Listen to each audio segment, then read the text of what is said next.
Bam. Hi, this is Xander Bullock, and you're watching the Break It Down show. Yes, this is awesome. I love when I get to have Xander on the show. Not many years ago, a few years ago, we had you on the show. You were in uniform and everything, and now you are just Xander, the guy that I know. I don't have to say Colonel Xander or any of that stuff. No, everybody gets out of the Army eventually. Yeah. What do you think now that you've been retired for a little while? Do you miss it? No. Okay. I mean, I was in my whole adult life. I was in for almost 30 years, and getting Yeah. out was such a change in such a pleasant way. There are things I miss. I miss the people. I do, in this particular moment, miss the front row seats that I used to have at CENTCOM. Like, I used to be in Mm-hmm. the thick of what was actually going on in the Middle East, and I'm haven't been there for a couple of years, so I'm a bit dated. But I still know a lot of friends who work there and stuff. But those are the two things I miss: the people and front row seats. It really was front row seats. You know, when you're in the room briefing the president or briefing the four stars that are controlling the situation, Yeah. it was a neat perspective in that time of my life. Yeah. Yeah.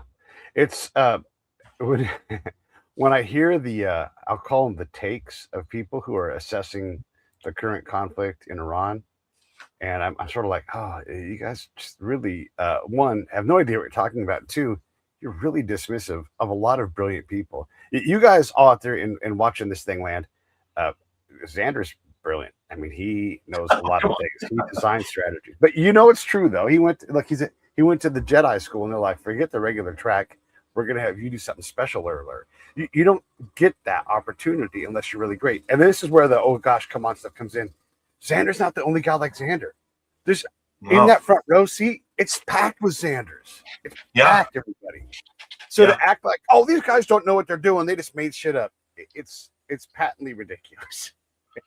That I'm glad you said that. That is a really well made point. You know, having studied thousands of people at CENTCOM at a time, Mhm. 4,000 people there, studying this war for 50 years, doing nothing else as the sole focus of their profession. There's not a lot, there's certainly nothing I've seen that wasn't thought of or discussed.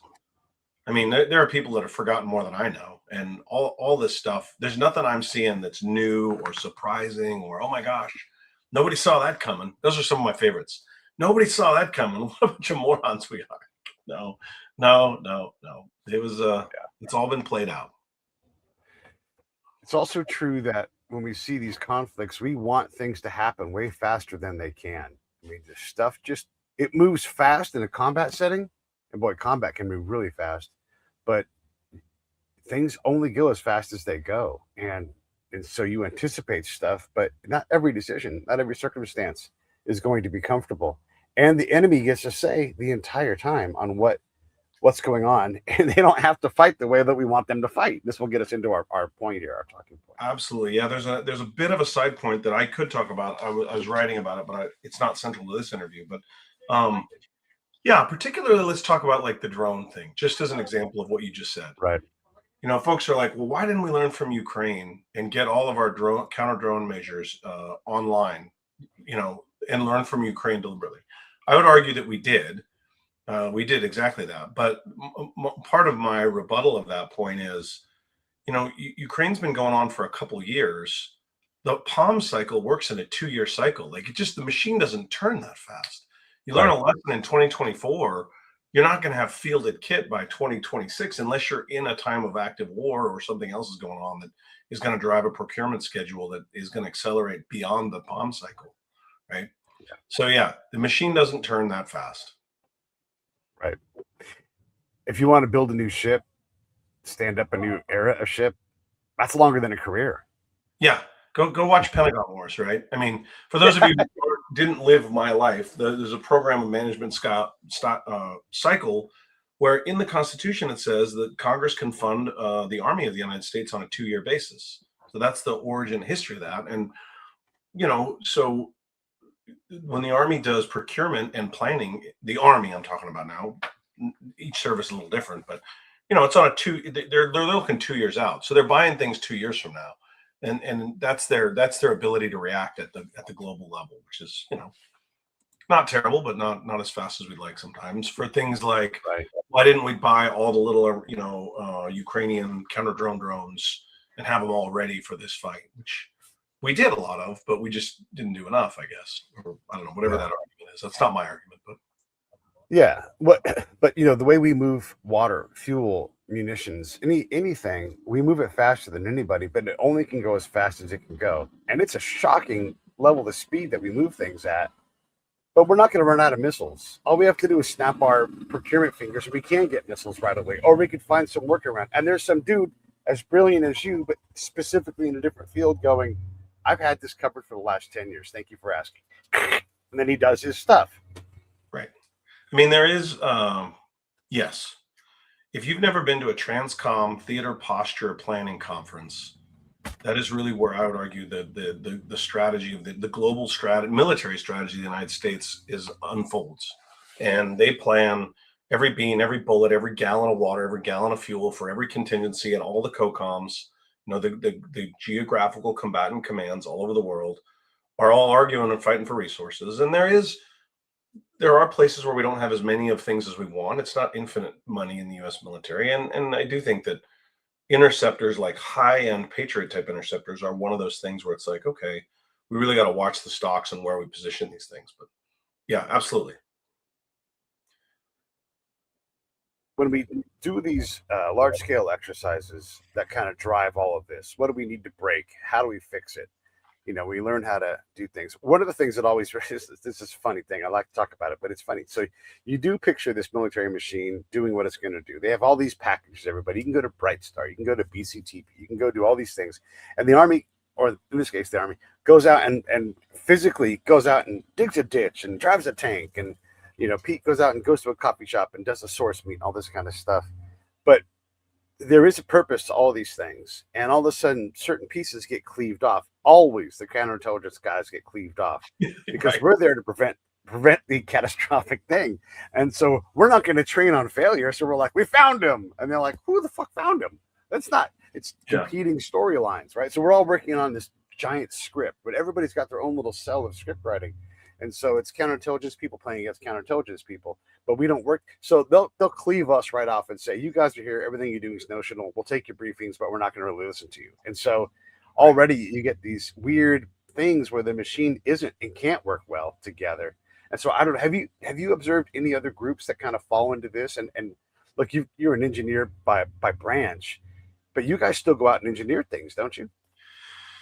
Yes and no. So let me Yeah. if I can drive just for a minute, I'll Yeah, come to this particular exercise that I wrote about for this, and then I'll come back to what you said and why it's please. so relevant.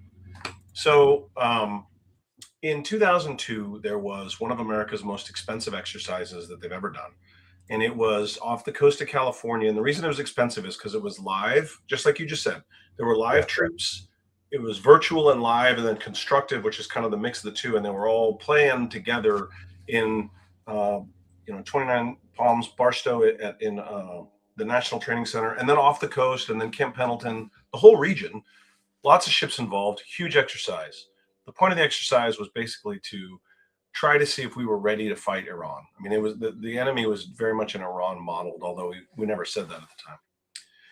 And what happened in that exercise is that we had a retired 3-star Marine, Van Riper, who I think the world of, who very aggressively attacked the Blue Force with a lot of unconventional methods and means, and completely won. He won the fight from the Red Force side in the first 24, 48 hours of the exercise, essentially breaking the exercise. Like, okay, all the Blue Force dead, everyone can go home. It was going to be a 2-week exercise, but in the first day, the bad guys won and everyone just needs to go home. So they had to completely reset the exercise. And it came center stage when it got sort of unclassified, and then resurrected conversations about this particular exercise, because one of the takeaways from Millennium Challenge 2002 was, when we fight Iran, they're going to absolutely slaughter us. I mean, they're going to pummel our infrastructure. They're going to sink all of our ships. They're going to destroy all the planes based in Prince Sultan Air Base in Riyadh, and it's going to be a bloody mess. And one of the reasons I wrote the article is because folks folks kind of looked at this and fell into two camps. They either look at it and go, well, that guy was a jerk and he was wrong, because here we are in a fight with Iran and all those terrible things haven't happened. And so he was just a show pony breaking an exercise. It was true that the 752-page Joint Forces Command report on the exercise drew a lot of lessons from what he did. And the argument I made in that particular piece was, it is because of those exercises, it is because of geniuses like von Riper who point out our weaknesses 25 years ago, that we stand on their shoulders today. The success of the military operations occurring today, Epic Fury, is that, you know, we thought of all those things. We thought, holy cow, what if they hit us with a gajillion drones? What if they use bicycle couriers to launch airplanes that we can't intercept? What if they, you know, all the what ifs that have gone around the CENTCOM headquarters for 25 years that were systematically studied and addressed by diligent professionals have led us to where we are today, which is, I would argue, a fairly one-sided military conflict anyway. I mean, that's just, there are strategies on both sides that are working, but militarily, you know, it's going very well for the allies, being Israel and the US. So why is that important to what you said? Whenever you take an exercise and dismiss logistics, you know, we're not going to play logistics. So exercises are designed to exercise certain things, and they have a point, and that point leads to funding, and there's a lot of money involved, and so you get a lot of spoons in the soup.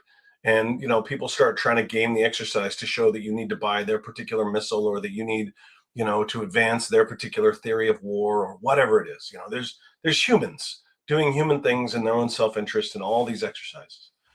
And when you take something like counterintelligence and any espionage work of any sort, the world you lived in when you were in, Pete, is very hard to model or game. It's just complicated, it's human, it's dirty, and nobody wants, and there's not enough money in it for any of the spoons in the soup to be too into it. So they're always like, yeah, you guys go sit over here and, like, you know, they do the same thing with, you know, I would argue fresh water, like fresh water, movement of fresh water into the Gulf is a huge deal. And where it's stored, what it's vulnerable to, how it gets in. If the tankers aren't getting through, you know, what do the tankers bring before they pick up oil? Well, water. There's a lot of water. I mean, the Gulf isn't water independent. So stuff like that very commonly, you know, like I've been the logistics planner in the room that's like, hey, by the way, the straits have been closed for 2 weeks. Everybody in Kuwait City is dying of thirst at this point. Like, oh, no, no, stop. That's not what we're exercising today. Put that away. Don't open that door, right?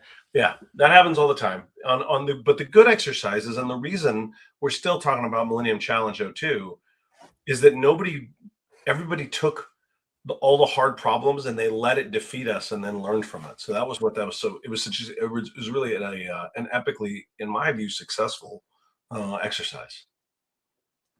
Yeah, that conundrum of how do we play this game in a real way but allow ourselves to lose? Because if you're not losing, I would say, like, you're not learning enough. These things are hard.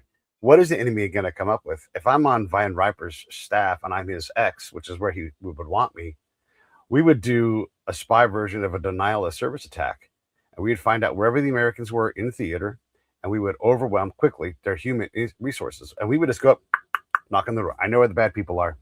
That's like a honey trap to any human team. And we're like, what, you do? And then we would just spin them around in circles, spin them around, and we would run them. Yeah. Because I know they're all cherries. None of them know how to do counter. Not enough of them know how to do counter ops. So we would take a lot of the human force out of it. Yeah. And just absolutely overwhelm them. And I know I could do that because we can't even play the game with us anyhow. And there's only so many resources, and you would quickly start bringing in messaging that the military wouldn't be able to handle, because we would be reporting this wonderful stuff. And then, you know, look, you can go from there. That's just one little office in one staff. Yeah. And you've already defeated that important asset. Yeah. Yeah. We talked about, not to get too deep into your world, because it's so much more your area of expertise than mine, but when we were at CENTCOM, we talked a lot about the human fight and the asymmetric advantage of the Allies is that when you're talking about the human fight in this war, it's Mossad. Mm-hmm. And while the Iranians could spin circles around US CIA kids doing what they do, you're going to have a hard time outrunning Mossad in the Middle East. Well, Like that that's a is true. that's a tough human enemy to be playing with, and the Iranians are not doing that well with that particular part of the fight. Yeah. Well, they also don't have Pete employed either. So Well, there you go. Yeah. yeah, and you're right. The Mossad, that brings in a different thing. So how well do we play with those guys? And again, if we're not able to get hard and tackle each other, then how do we do that? And do we just go hands off and let Mossad handle all of it? And then, what do they do? And look, next time Mossad blows up an innocent guy, it's not going to be the first time. So there are challenges within this system. I guess let's get back to Von Ripper, though. What kind of things did he do that confounded?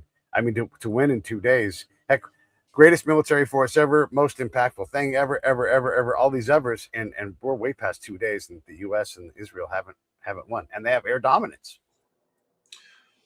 Two things you said I'll address. First, I'll go back to Van Riper, and then I want to talk about the air war because it's really interesting to me, and I think it's central. So on Van Riper, he did a lot of things that Iran is doing.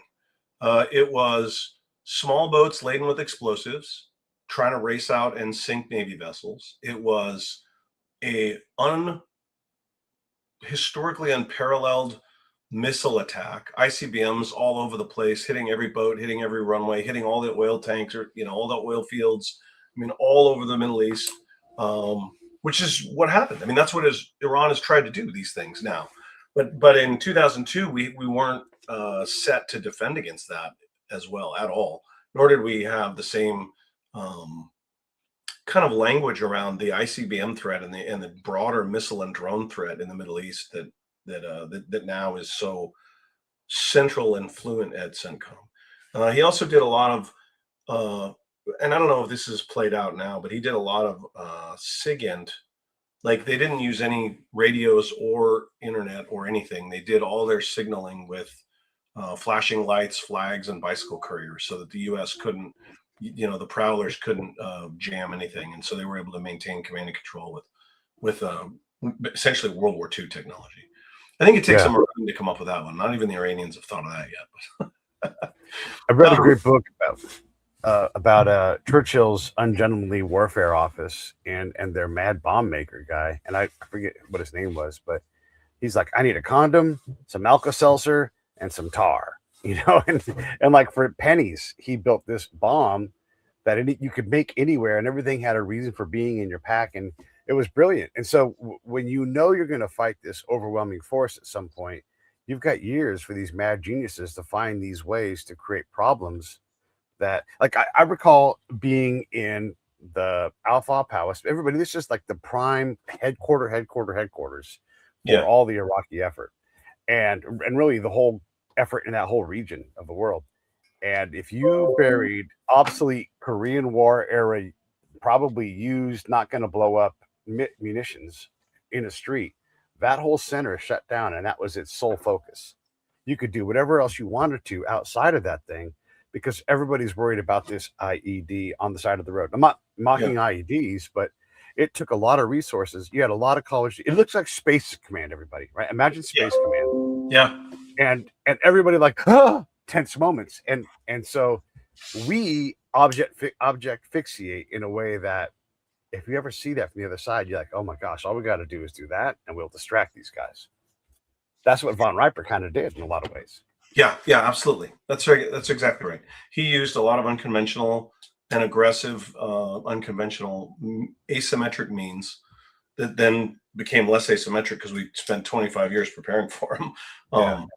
Asymmetry is funny. It goes both ways. So back to your air power point, which what you're seeing the United States do now is use its asymmetric advantage of conventional military strength to impose very real costs on the nation of Iran. And you can't, everyone's like, well, you can't win from the air. Well, you can't, true. And I'll talk about that in a minute, but it also sucks when you're just being constantly bombed and there's little you can do. Like, it's a very uncomfortable place to be in for any nation, and that's where Iran sits right now. I think it's very important to understand the American way of war, to understand the application of air power and the theories that underpin the application of air power. And if there's one book I think is probably the best, most recent, and maybe I'm dated, it's Bombing to Win, by Pape. And the reason that's so good is he takes 33 air campaigns since the advent of air campaigns, and he analyzes what works, what doesn't, what are the theories involved. And so just to shorthand a couple of these, you have Duhay from the 1920s, who talks about essentially punishing the enemy by flattening their cities and killing all their people, which is what Iran is trying to do now, essentially. It's, we're going to blow up as much oil and kill as many people and make as much chaos, and we're going to punish you until you hit your pain point. You're going to stop. That's one theory of victory from the air that the U.S. doesn't use. We're not going to, Duhay would have said, just start gassing Tehran until they give up. I mean, that's what we did to Japan, right? I mean, just firebomb, we're not going to do that. It's not in our lexicon anymore. So then what is? There's Thomas Schelling's theory of increasing pain risk, like steady application of pain. I think both sides are kind of doing that now. There's the very famous Boydian, Warden, which is like network-centric warfare, target the outer ring and work your way towards the inner ring and either decapitate or destroy all military capability. The reason I'm mentioning that is Pape predicted what's going on now, which is if you use the Warden-Boyd approach, you can destroy a military and deny them the ability to operate, but you can't really win that way. It doesn't lead to victory. It just leads to, okay, you've sunk their navy. They can't move anything around militarily. Now what happens, right? Now what do you do? And I think that's a significant question for America now. If you're going to fight using air power because you like it and you don't want to have boots on the ground, and that's going to be your way of war. It's the American way of war more than anything. Well, then understand the theories involved and the decisions you got to make, because if you're not willing to pull a Duhay firebombing campaign off, you got to have a next move. And I don't know if we do. I think that Iran's approach is actually a little more honest. They're going to increase economic and violent pain across the region in a shelling escalation or a Duhay campaign that drives the price of oil above 100 a barrel and makes everyone stop and go, whoa, what are we doing here? Like, are we ready for that much pain? I'm not sure we're ready for that much pain. And I don't know.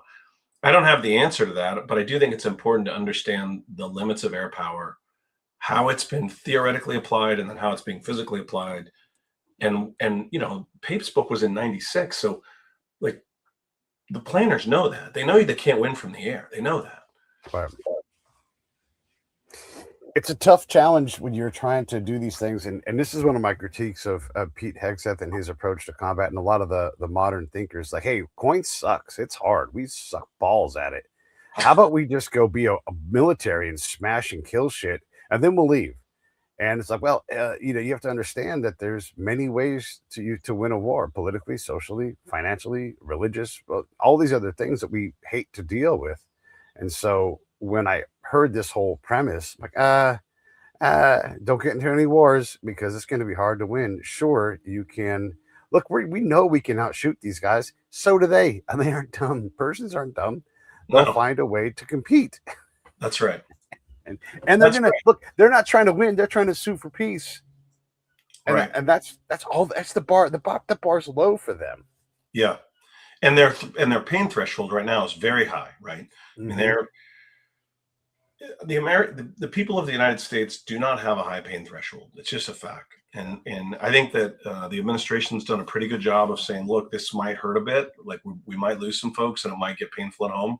But even then, pundits online are like, well, when gas goes over 100 a barrel, we're going to quit. We can't do that. And yeah. But there's escalation, right? I mean, the MEU was just ordered into the area. So there's escalation on the ground, and then there's demographic escalation with pressures inside the country. And I do have a lot of confidence that there's very smart people at CENTCOM who are working what next question. I'm not there right now, so I don't have that in my pocket. But you got to believe they're briefing, the president daily on, okay, here's what we're going to try to do next. If you want us to win this thing with no boots on the ground, but you're still looking for your theory of victory is military denial by air, sea denial, and then decapitation of the regime, which is what happened. That's a tough math problem.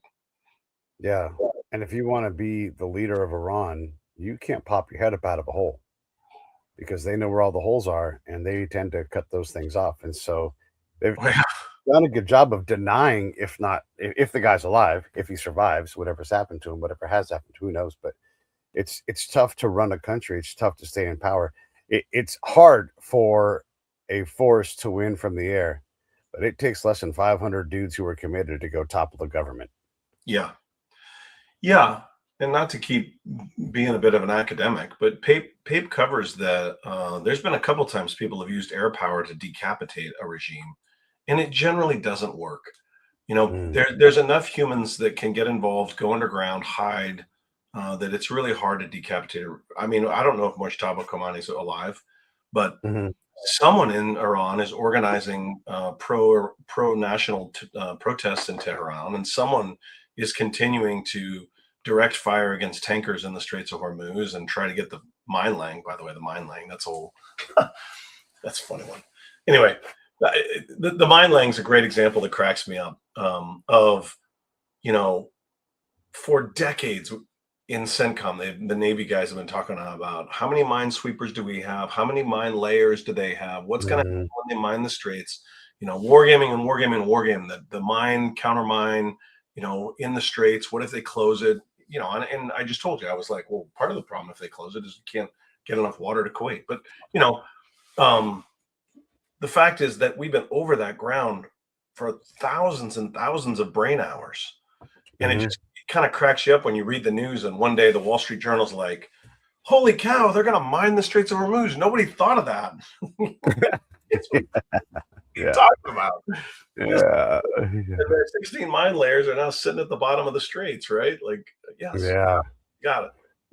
Well, how many dudes who have called on CENTCOM or whoever else is holding their hat going, oh my God, I had the mine layer thing fixed, Yeah. But he didn't win the contract. That's right. That's right. That's funny. Yeah. There's a guy on X. He's brilliant. He's a merchant marine guy, and he's talking about the sea power part, right?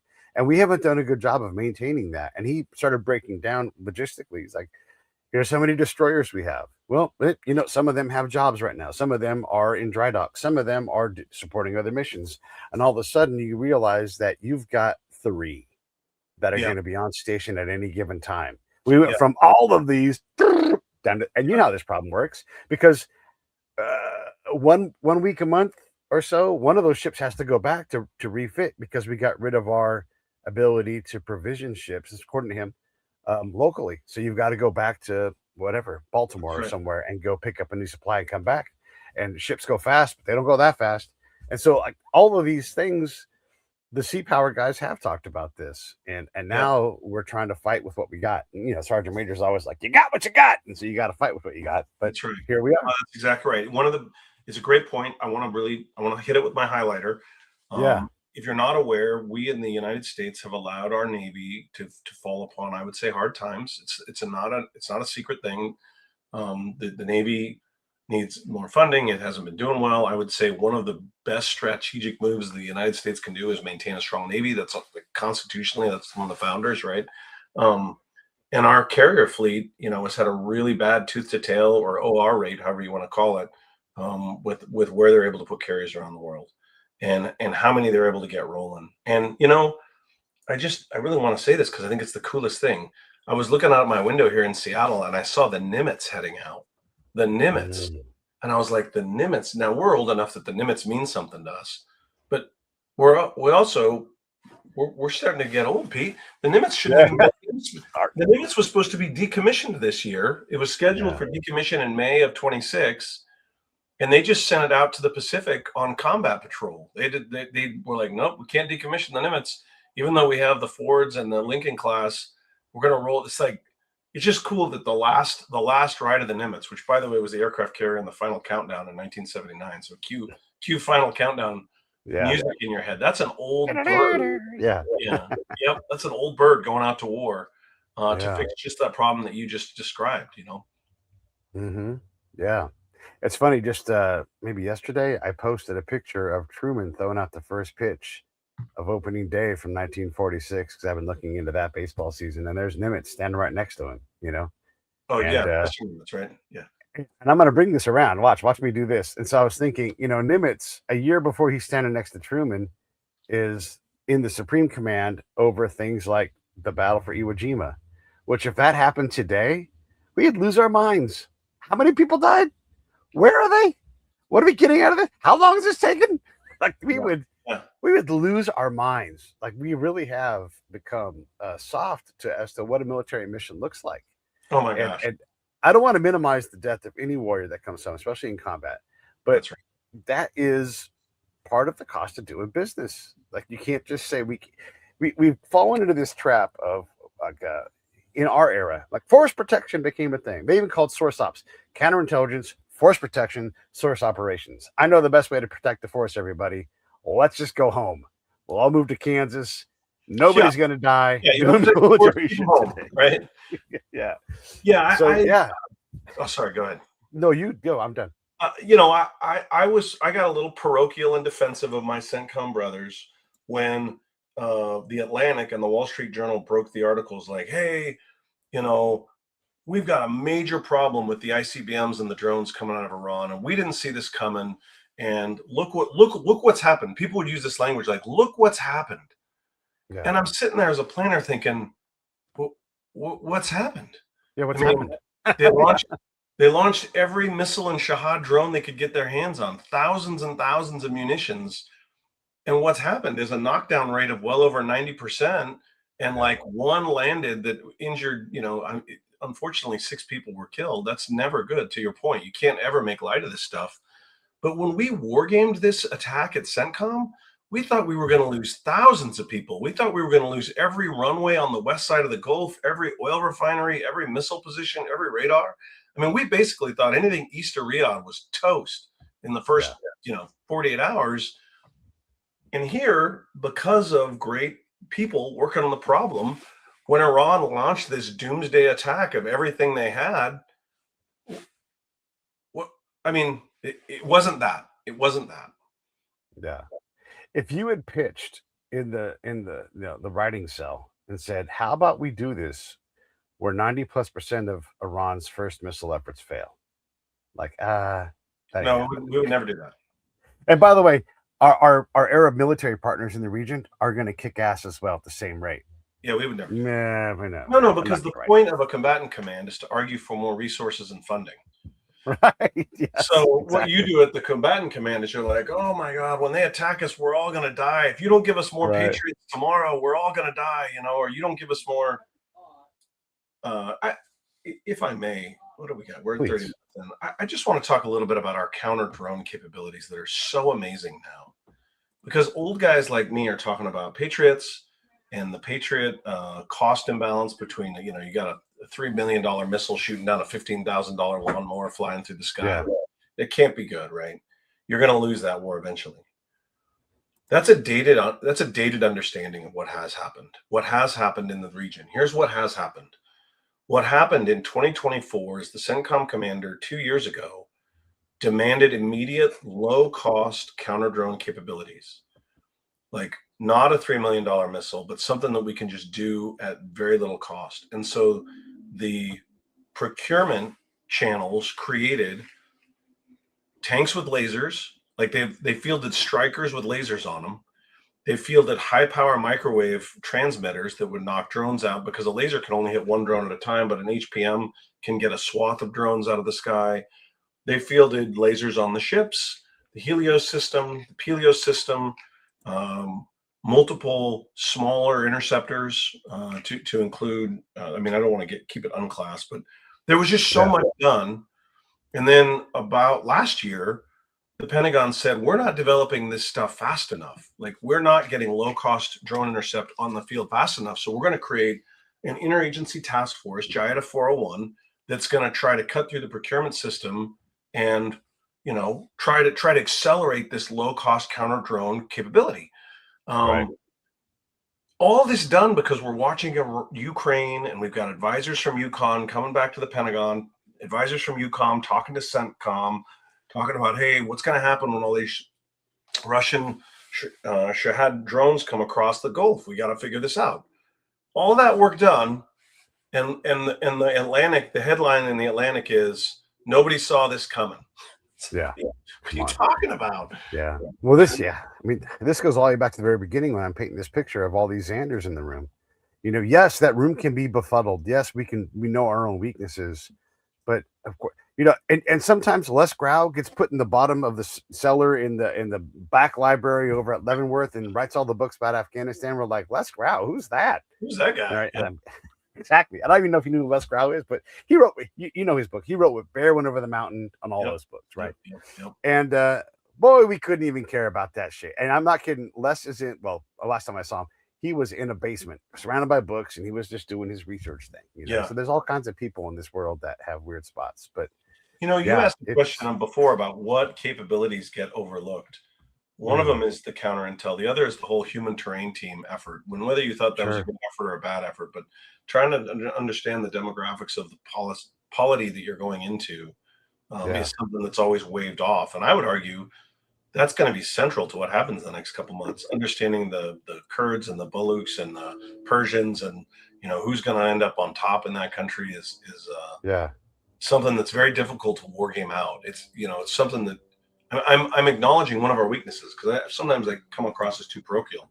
One of the things that's hard for CENTCOM to think about and war game, and they're not good at necessarily, is that demographic and polity understanding of what's going on in Persia to the right level of coming up with a solution set.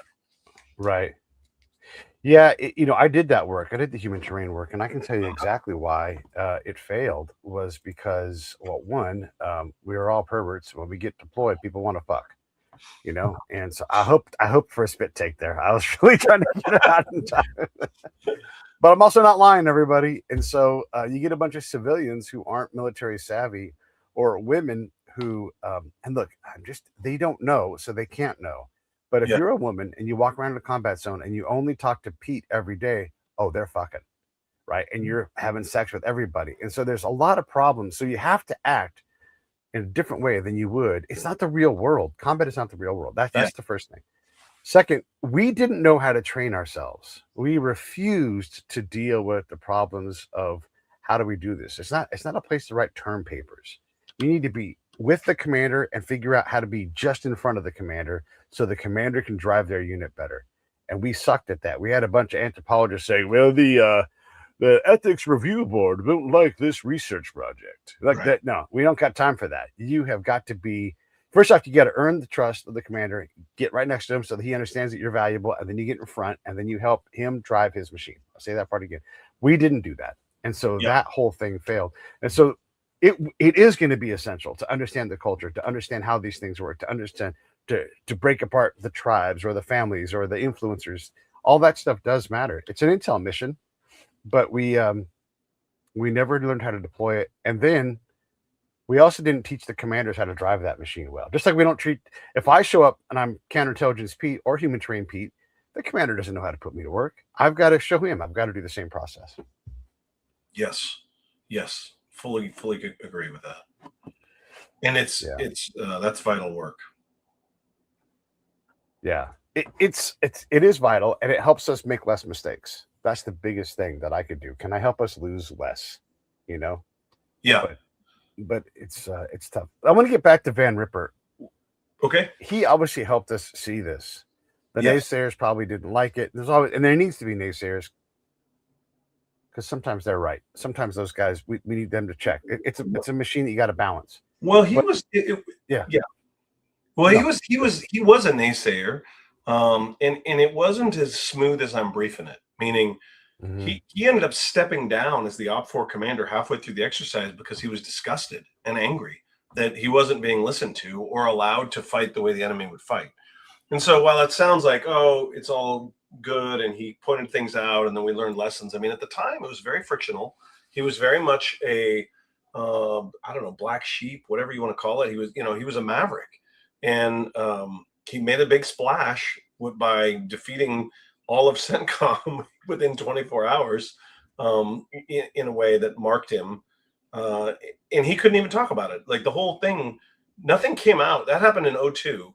Nothing came out or was made public till 2015.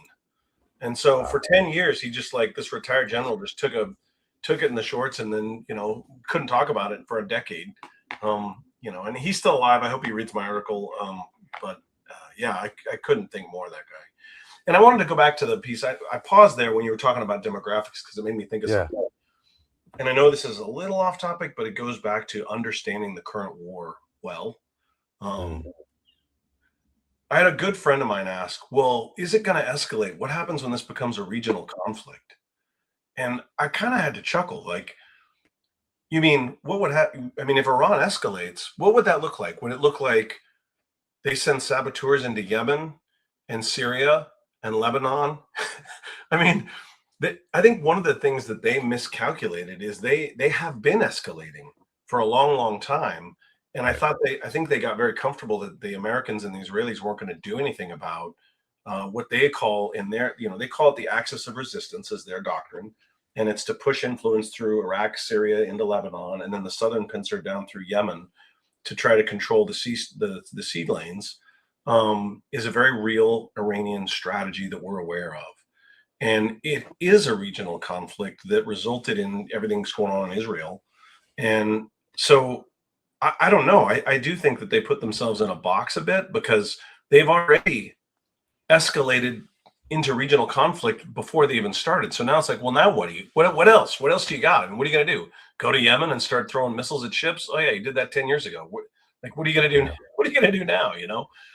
Yeah, and folks, the same folks who are like, oh, you didn't think of it. Of course we thought of it. Of course we've been practicing. We've been trying to figure this out. Maybe we're not great at being perfect about that, but yeah, we work with this shit all the time. We educate ourselves in this. Our degrees are not in HARP.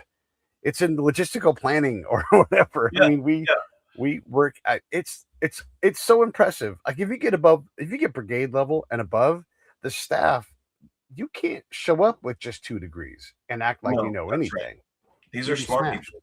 And just so I don't come across as self-aggrandizing, it's that they're smart, but it's also that that's all they do. Yes. Like if all you did was lay bricks for 30 years and someone came along and was like, let me show you how to lay bricks.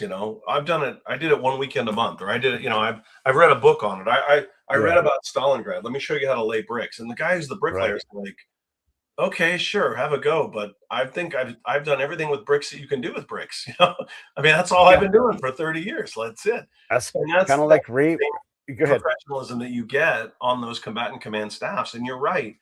When you show up to a COCOM staff meeting, you gotta have done your homework before you open your mouth, because there's a lot of smart people in the room, and there's only limited airtime, and if you start mouthing off, you just get dismissed, you get run off. It's like Ramey has said to Ryan, your conclusions were wrong. Yeah, that's right. That's right. But we get wrapped up in these narratives, right? And that's what narratives do. They may make us a little bit crazy, and it's the affect over effect thing that I always talk about. Yeah. But the World War III thing that we're just desperate for it to have, but it's extraordinarily hard to get that much energy into that many countries, so that they are going to and they don't want to spend 2% of their budget on combat, and that's European countries. So where is all the money going to come from? Where are the manufacturers going to come from? Where's all the anger going to come? World War III is not. I'm not saying it's impossible, but it's not going to happen like it did in World War I, World War II. It's just these things aren't linked in a way that allows that to happen. Pete would say. Yeah. Or if you want to argue, depending on how you define it, it's either ongoing right now. Oh, sure. Yeah. There's that. Or very likely to happen soon. I do think that what we're seeing is the end of the Pax Americana, and it's going to be challenging for a lot of us. So as the Americans, and there's no judgment or political I try to give military commentary without political bias. I try.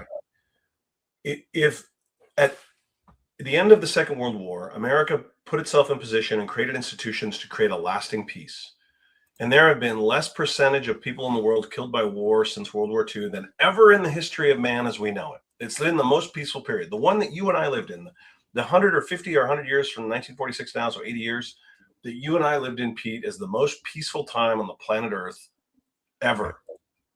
And it's not a matter of bad or good decisions or politics, but eventually that's going to end.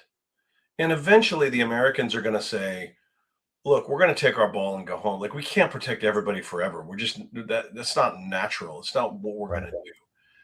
And so what you see is Pakistan, is at war with Afghanistan in their own words. And you see Iran is going to, Israel and Iran are going to go at it. And you're going to start seeing these regional conflicts pop up increasingly over the next couple decades, because the shine on the Pax Americana is waning when you're make America first, focus at home. We got a lot of problems right here in the Western Hemisphere, which I Right. think is it's well intended and well guided. Let's focus on the Western Hemisphere. Let's focus at home. I get it, but when you do that, the world is a different place than it was in 1960.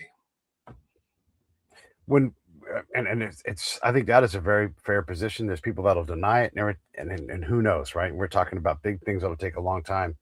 But if you want to take a couple steps back and you look at Carney's speech and you look at Rubio's speech, they're saying a version of what you just said.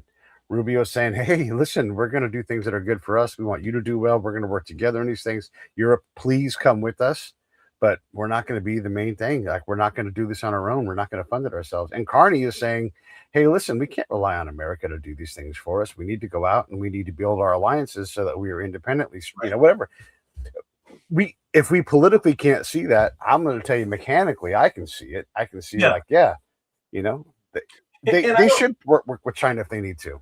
I worked on this strategic problem back before in the 2010s. And the problem is this. It's a global, so we're beyond Iran right now. We're talking global strategy briefly, which is something that I'm educated in, so I can do that, right? I was, to your point, I was a professional strategist, and I feel like I can. Yeah. I'm not just a guy at a bar. I have an opinion. Right. The strategic problem of the United States in this decade is: do you maintain your role as the world's police force and get involved in every crisis on every continent between every two countries forever? Or do you retrench and say, no, I can't do that forever? But then when you retrench, you either allow or almost assure that China, Russia, and other players are going to rush in to fill that space, right? So it's like, why are we in the Middle East? Well, would you prefer a Middle East that's controlled completely by China? Or would you like us to still be in the Middle East? Like, those are the options. There's not like a third choice. So everywhere we decide to step back, we have competitive humans that will step into that space. And I think that's the thing that to stop wandering around the globe. One of the things folks don't see as central to the Iran fight is China's role. China and Iran are very, very tightly nested. 80% of Iran's oil is sold to China. They've made this strategic move recently, I think, where they're only allowing ships that are trading in the yen to come through the straits, right, to try to encourage Chinese trade to continue. In a lot of ways, China is being very restrained by not being more involved than they are, but they're already sending fighters in there and tinkering with it. So if you see, you could put a lens on it where you see a great power competition. This war between the Arabs and the Persians is a proxy war between the Chinese and the Americans, right? And that ought to give the Chinese pause, because it's not going very well. Yeah. We had a show recently with a guy who spent a lot of time just studying Taiwan and if and when and could China, and he's like, they better not do it. He's not saying they can't do it. Better not do it. It's going to be extraordinarily hard. And you and I've discussed this, just getting across that body of water, just lining up your stuff on the other side of that body of water is going to start creating chaos and problems, and people can die just doing that, just getting things lined up, and everybody's going to know it's going to happen. And then you get there. Oh my God. Just now to keep this pretty unclass. Yeah. I would say that if you're a nation that's bought a lot of Russian and Chinese air defense radars and systems, and you watch what happened in Venezuela and you watch what's happening in Iran right now, you got to be nervous, right? Like, we were told that the Russian X series jets, and I'm just keeping it all like very general, but we were all told that certain drones, certain hypersonic missiles were going to pummel the U.S., that certain drones, certain radars were undefeatable. Those are some pretty broad assumptions that aren't You know, if you're in Cuba right now, I would be really checking. I'd be doing some good PMCS on my radars. Like I'd be like, is this Boy. thing even gonna work? You know, like Yeah. Well, yeah. I mean, we saw how Russian tanks handle tanking. They struggled to do that. And by the way, if you think Israel is your adversary, you were looking over every shoulder and talking to every person you talk to, going, which one of you is with the Mossad? Because they've infiltrated everything. They are so good at infiltration that they got a Hezbollah guy to get a PO cut to buy obsolete technology like beepers and stuff, and then they got blown up by him. I mean, that's hilarious. It's like they have a sense of humor in how they infiltrate and yeah. destroy. Oh yeah. You don't want to mess with those guys at all. You know, Grant. Yeah, it's good. Grant, I'm glad to see you on here. Grant's a strategist of note in his own right, who's done a lot of work on these kinds of problems. You're asking my opinion, and I know you know, wouldn't say I'm any smarter than Grant, that's for certain. I think I hit it when I said, and I don't know if you were on, I think we're in a post Pax Americana era that is a new thing. The Cold War, the ossified Cold War lines still drove so much of what's happened in the world in the last 100 years, and even since 80 years, and even since the 90s. Even though it's been over, it hasn't been over, right? You still see the NATO, and you still have Russia doing what's doing, and et cetera. I think we're entering a true post Cold War era that is something new that I don't think we understand well yet. But I think what it's going to look like, I can guess, it's going to look like a lot of regional conflicts that are going to pop off, and America's not going to be as involved as they used to be. And I don't know, maybe there's some good to that. I mean, we used to say that every strategic problem has a regional solution, right? Like if you want to fix China, just let the Japanese do it. If you want to fix Persia, let the Arabs do it. Like there's always counterbalances. But yeah. I wanted to say this, and I know you're gonna want to wrap up here, Pete, or because we're getting close on time. But I want to say this. I think with a sense of nostalgia, maybe, but I think part of what I wanted to write in my article is how proud I am of the people who work in those combatant commands and how they really don't get a lot of credit, right? Nobody sits at the bar and is like, no shit, there I was in the G3X room, deep in a tank, briefing, some colonel on this element of Millennium Challenge 02, right? I mean, that's just not. There's not a lot of glory given to these folks that I'm highlighting here. A lot of them aren't even in uniform. I talked to some folks the other day that didn't realize that there were Department of Army, Department of Navy civilians. A lot of the guys, a lot of the humans working in those places, it's primarily civilians that are on a government service wage, which is pretty low, and they are doing an active service to spend their lives studying these problems. And I'll close it with what I think is a pretty strong statement for me. And I'm not trying to end the thing if there's any questions, but I did want to get this in before we end. I'm describing thousands of people working on this problem for decades and decades who've thought through a lot of it and done a pretty damn good job. And I think the results speak for themselves. I know there's a lot of folks throwing eggs at the Trump administration because it's easy to do, but I think what is going on right now with the current operation is militarily extremely successful. Whether we can pull it through to strategic and political victory, that remains to be seen. But the note I want to end with is, I think our would-be adversaries and those other competitors need to realize that this thing I'm describing is one of 5 combatant commands that are oriented on regional problems. And so if you're thinking through what Russia's going to do in Latvia or what China's going to do in Taiwan, our adversaries ought to take note that there are thousands of people at PACOM in Hawaii who have only been thinking about Taiwan, and they've thought about every angle of that problem for years and years and years and years and years. That's not to say we're always going to win, but if I were watching this thing go down and I were China, I would be very nervous right now. Yeah, we've displayed a lot of modern technology, and that's the stuff that's getting out there. They're always thinking of new things. You think about the electronic warfare advancements since you and I were chewing combat dirt. Oh, yeah. Oh my gosh. I mean, it was amazing. So this for everybody watching, and this is not classified, but we had what are called man portable, put in a backpack, electronic warfare countermeasures. So if you wanted to use your phone, we turned your phone off as we walked up. Like that's nothing compared to today. It's like, oh my that God. seems like magic, but it's nothing now. I should have known this because it's open source, but it blew my mind when I was talking to the kids at Fort Lewis. No, I was talking to kids at Riley. I was talking to First ID, and they're like, I'm like, what do you guys think about the drone war and all that? And they're like, well, we have the laser tanks. I'm like, what? We have what? Like, yeah, we got strikers with lasers on them that shoot drones down. It's like, oh, okay. I should have known that, I guess. Things that sound like sci-fi back in the 90s when we joined, Pete, are I know. Now there. You got a guy throw a RKG3 at us. You throw it up in the air, everybody, and it kind of comes down with a little drone shoot, and it goes for the top of the tank. Yeah. And not good to be underneath those things. Our countermeasure for that was the gunner in the turret would shoot it with a shotgun. Yeah. Not a very good countermeasure. Well, yeah. Yeah. I mean, maybe, and you hope that guy's good, but you have to know it's in the air. You have to find it, rack around, grab that weapon system.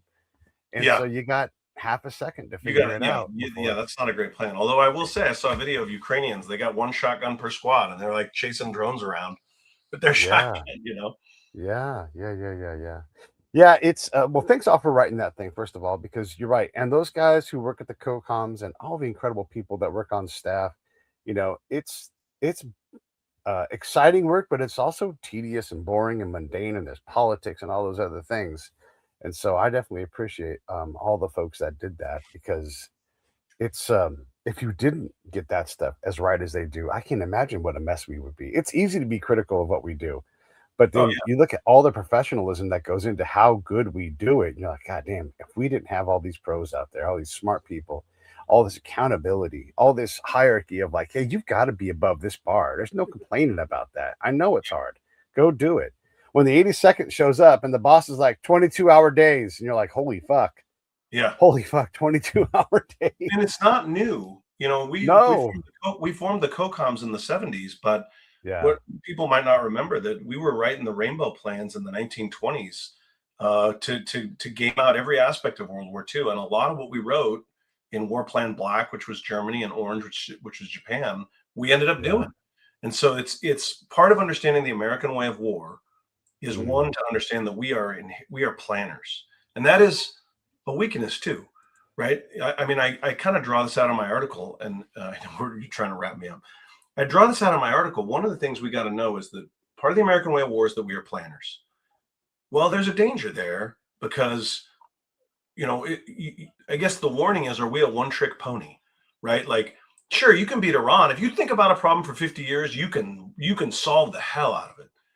But you need to not like sit on your laurels and go, oh, look, we're masters of the world. Look how great we are. Well, yeah, you're great if you do the one thing you've been studying for 50 years. Sure. Right. You know, what you need to be is a little introspective about how well you respond to different conflicts and innovative conflicts that weren't studied for that long. Yeah. Yeah. I took a little wind out of Pete Hex's sail, but he's also the guy, and you kind of alluded to it, who said, hey, we have to procure faster.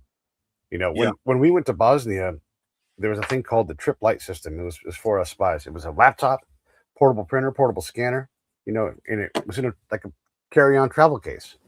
And it was amazing. It was game-changing. You pull the hard drive out, you could pull the screen off and flip it around and pop it back in so the boss could see it while you typed on the thing. It was amazing. And it was just a laptop. Yeah. You know, a digital camera that can maybe take 5 pictures or something. But it was so ahead of its time. It was the very first light of the dawn of the digital age in combat. You know, like the tactical fax was still around, but never worked.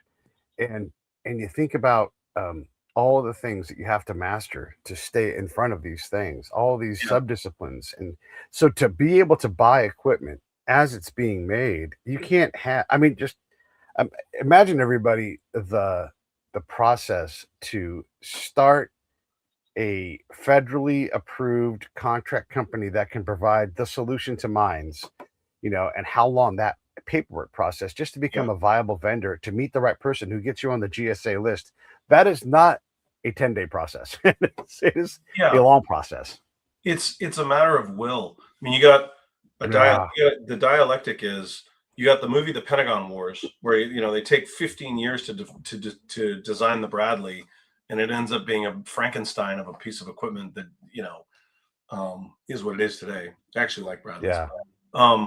And you contrast that with like the Willys Jeep or some of the World War II equipment, which was like, hey, we need it, we're going to field it.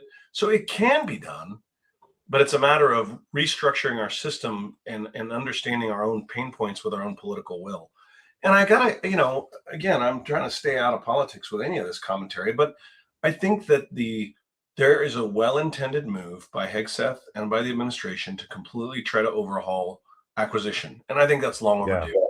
They're not the first ones. I mean, but the Biden administration did the same thing, but it's definitely where we need to create our strategic agility. Yeah. Let me ask you this: when Pete Hegseth came around, it was viable to say, "Hey, one, can you handle yourself? And two, do you have enough experience?"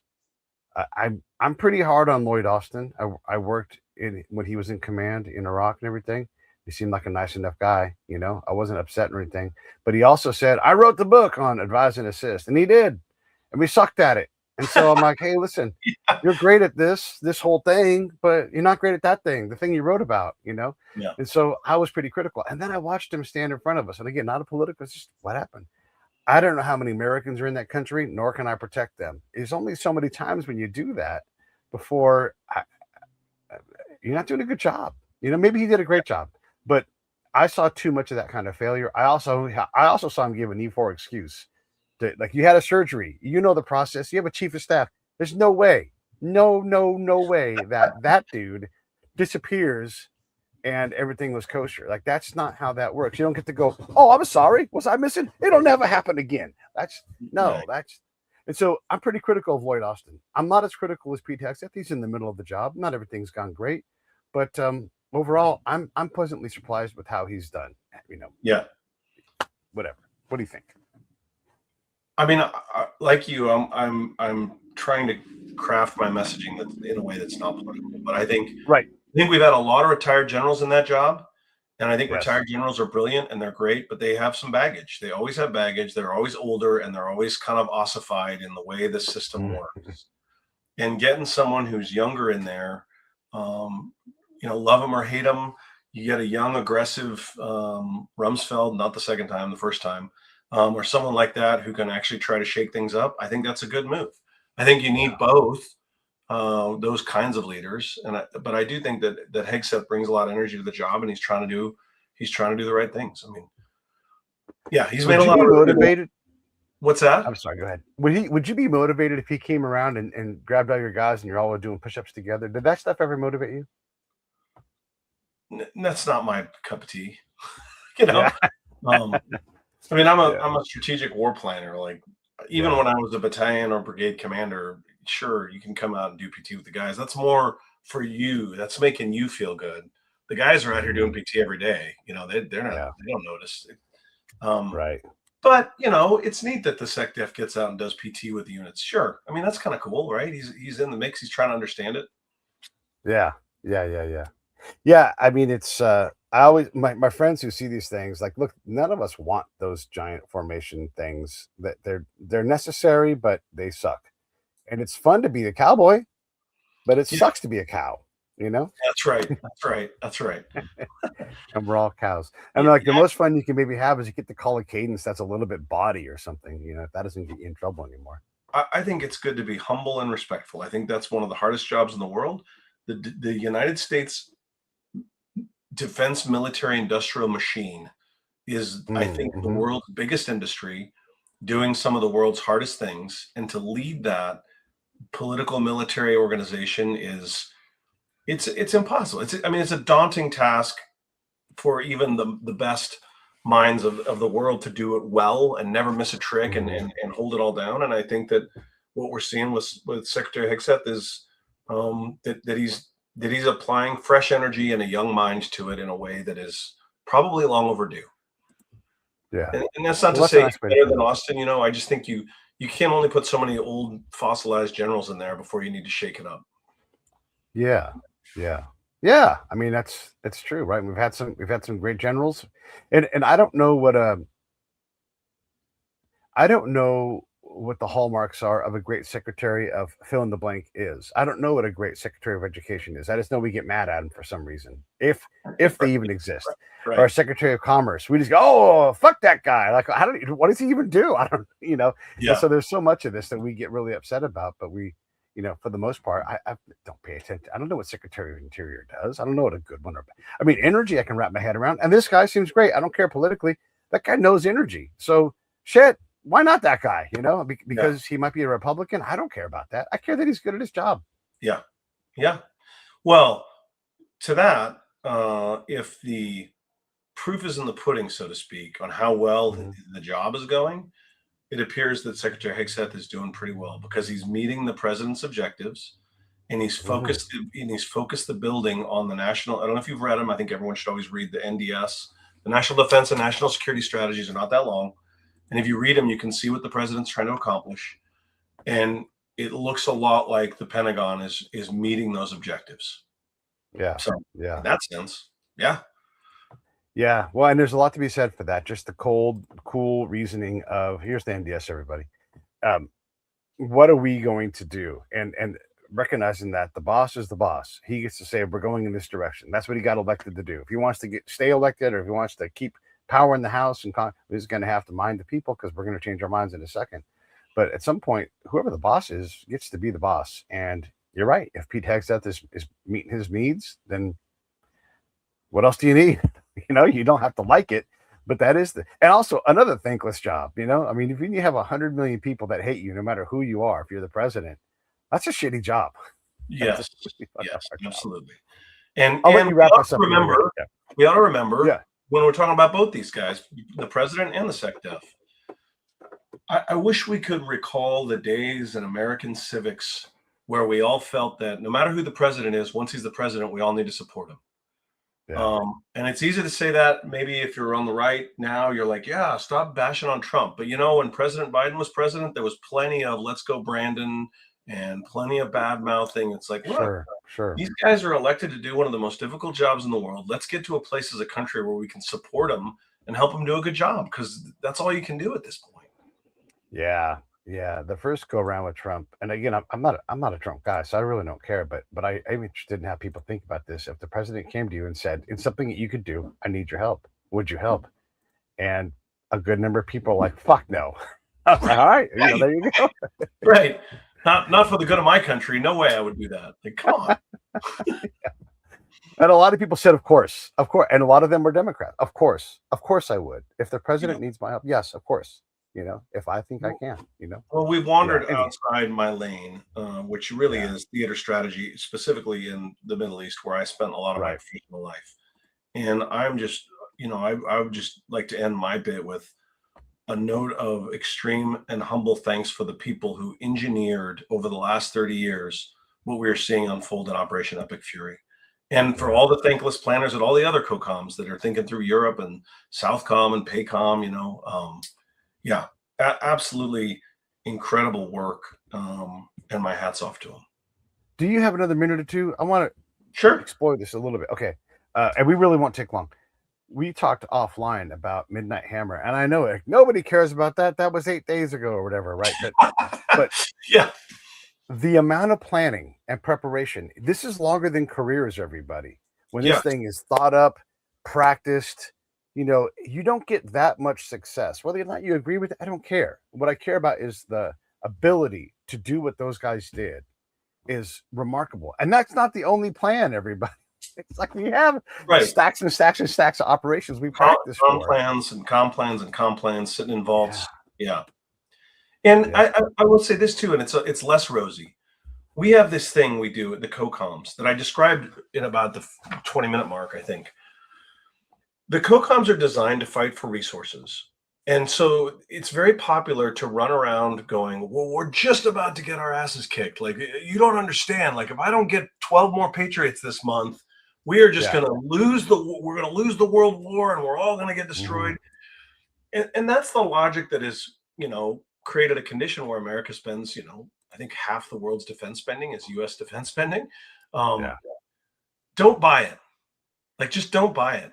Whenever you hear someone say, oh, the new Chinese hypersonic missile is going to flatten the entire Pacific fleet. If we don't buy 8 more aircraft carriers, Japan is going to sink into the sea. Like, just people get paid to write those articles to be alarmist and to say, that the sky is falling, because it gets clicks, it gets money, It gets money in the door for General Dynamics and Boeing, and it's great. It's a great American war machine that we built. But don't believe the hype on the endless litany of articles that say that we're just about to lose every war on the planet are intended to drive resource, not intended for you to believe them. Yeah, it's well. And by the way, I wanted to bring up Dan Grazer was the guy that I brought on who went to, and really got into the whole Taiwan thing. And all these folks that were projecting Taiwan go on to the next calamitous thing, and then as they don't happen, we never do a reckoning and go, "Hey, you suck at this." We just keep listening to them. Your strategic prediction that we're about to lose every war is really bad. Yeah. We know who the loser is here. Not to be unfair to people. All right. I'll stop being unfair. It's Friday. Everybody go have a good time. Xander, what do you want to say in closing before we wrap it up? Thank you so much for coming on. Always great to talk to you. I missed getting a chance to see and talk to you more, but we'll have to get together soon. I said my closing piece. I'm so grateful to be a part of a country where we have such incredible military professionals working at the combatant commands all over the globe. I was humbled to stand among them for a minute, and the fact that they're still doing it. I think Grant wrote a funny note a minute ago. Being at a COCOM is like being in SEER school. Like, you just get beat, and you just get beat down every day. And I'm very, very grateful for the folks that do that. Yes, indeed. All right, everybody. We'll see you on the weekend. Actually, not in the weekend. We'll see you on Monday. And Xander, I'll say goodbye to you. Everybody else, have a great weekend. Pete,